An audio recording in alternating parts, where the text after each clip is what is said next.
ഇന്ന് ഞാൻ എത്തി നിൽക്കുന്നത് ആറന്മുള ശ്രീ പാർത്ഥസാരഥി ക്ഷേത്രത്തിലാണ് കേട്ടോ.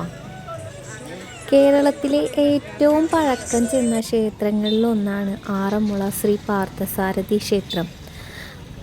പത്തനംതിട്ട ജില്ലയിലെ ആറന്മുളയിൽ പുണ്യനദിയായ പമ്പാ നദിയുടെ തീരത്താണ് ഈ ക്ഷേത്രം സ്ഥിതി ചെയ്യുന്നത്. ഭഗവാന്റെ 9ാമത്തെ അവതാരമായ ശ്രീകൃഷ്ണൻ്റെ പേരിലാണ് ഈ ക്ഷേത്രം പ്രസിദ്ധിയാർജിക്കുന്നത്. കേരളത്തിലെ ശ്രീകൃഷ്ണ ക്ഷേത്രങ്ങളിൽ ഏറ്റവും വലിയ പ്രതിഷ്ഠ ഉള്ളത് ആറന്മുളയിലാണ്. ആഗ്രഹ സാഫല്യത്തിനായി നടത്തുന്ന ആറന്മുള വള്ളസദ്യ ഇവിടുത്തെ പ്രധാന വഴിപാടാണ്. ആറന്മുള ശ്രീ പാർത്ഥസാരഥി ക്ഷേത്രത്തിൽ നടത്തുന്ന ആചാര നിബന്ധമായ ചടങ്ങാണ് വള്ളസദ്യ. കർക്കിടകം 15 മുതൽ കന്നി 15 വരെ അഭിഷ്ടസിദ്ധിക്ക് നടത്തുന്ന വഴിപാടാണിത്. അന്നദാനപ്രഭുവായ ആറന്മുളേശൻ്റെ മുമ്പിൽ ഭക്തർ സമർപ്പിക്കുന്ന ഏറ്റവും വലിയ വഴിപാട് കൂടിയാണിത്. ഞങ്ങൾ അതിരാവിലെ പുറപ്പെട്ട് 10 മണിയോടെ പത്തനംതിട്ട ജില്ലയിലെ ആറന്മുളയിൽ എത്തിച്ചേർന്നു.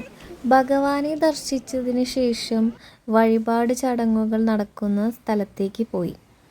വഴിപാട് സമർപ്പിക്കുന്ന പള്ളിയോടക്കരയിൽ നിന്നും അനുവാദം വാങ്ങിയാണ് സദ്യയ്ക്ക് ഒരുക്കങ്ങൾ തുടങ്ങുന്നത്.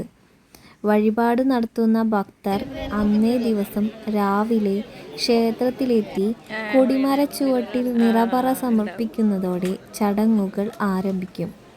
2 പറയാണ് നിറയ്ക്കുന്നത്. ഒരു പറ ഭഗവാനും മറ്റൊന്ന് പള്ളിയോടത്തിനും. പിന്നീട് മുത്തുക്കുട മടക്കി കൊടിമരത്തിന് ചുവട്ടിൽ നിറപറയുടെ അടുത്ത് വയ്ക്കുന്നു. കൂടെ വള്ളം തുഴയുന്ന ഒരു തുഴയും ആറന്മുള തേവർക്ക് നടക്കിൽ വയ്ക്കുന്നു. പിന്നീട് വള്ളപ്പാട്ടും പാടിക്കൊണ്ട് വള്ളസദ്യ ഉണ്ണാൻ ഊട്ടുപുരയിലേക്ക് പോകുന്നു. ഇതൊരു പ്രധാന ചടങ്ങാണ്. വഴിപാടുകാരൻ്റെ കുടുംബം ഒഴികെ എല്ലാവരും ഒരുമിച്ചാണ് ഊണ് കഴിക്കുന്നത്. അതിനുശേഷം മാത്രമാണ് വീട്ടുകാർ ഊണ് കഴിക്കാറുള്ളൂ.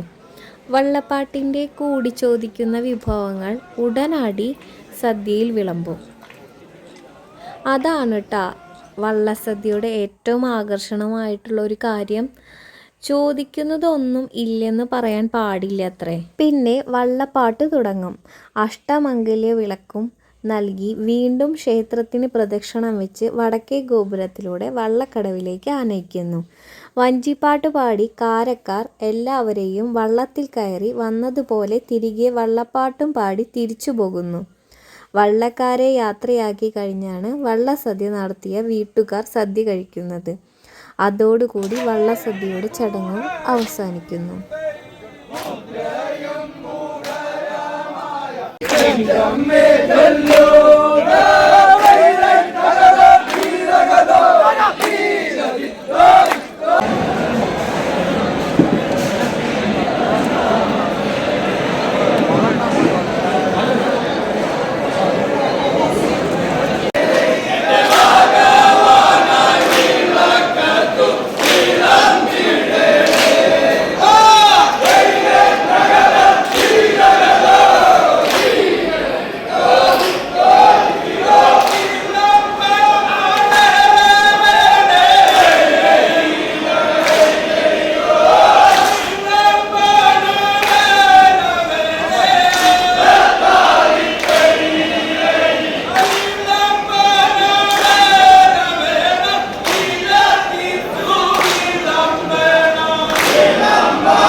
ഞങ്ങളിൽ വാത്സല്യം പുലർത്തി അനുഗ്രഹിച്ച